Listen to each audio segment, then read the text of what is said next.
The deceased wife, Josephine Nambiro, the only person who was present during the killing, says her husband stepped out of the house a few minutes to 10 p.m. to answer to a call of nature, but moments later she heard him calling for help. They came back with my hubby, his arms tied behind and his legs. What at me most is he was in a pool of blood. They dropped him on the floor in the sitting room. The three attackers, dressed in jungle jackets and donning masks, held Josephine hostage for several minutes and even enjoyed the meal she had been preparing for her husband before gang raping her.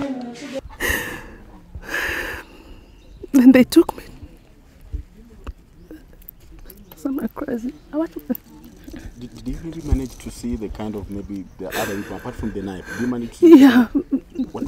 The time I was being asked for money, one of the guys hit me with a pistol. It was a metallic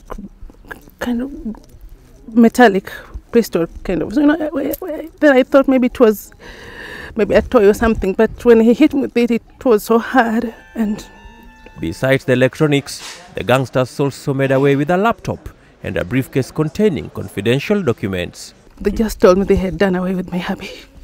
And he was standing in their way, something like that. I don't know who and what. Had he quarreled with anybody? Oh, no. That my husband was a polite, humble, down-to-earth man. Police later recovered some of the stolen items and the couple's Toyota Harrier vehicle, abandoned at a place known as Wamumali, a few kilometers away from the home. Intriguingly, the killers left the car's keys on the doorstep of Kabula DEO's office. So as of now, we cannot really say the motive of the killing.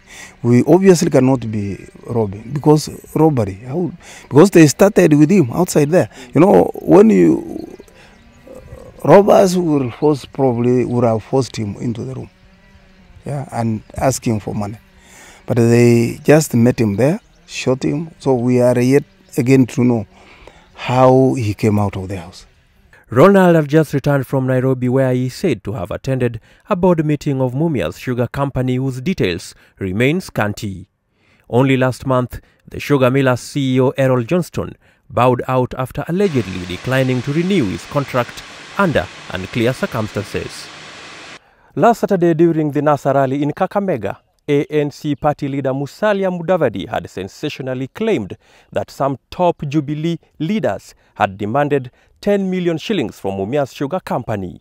Whether those claims and this killing of Ronald are related is something detectives will be at pains to prove. Ouko Okusah, NTV in Mumias.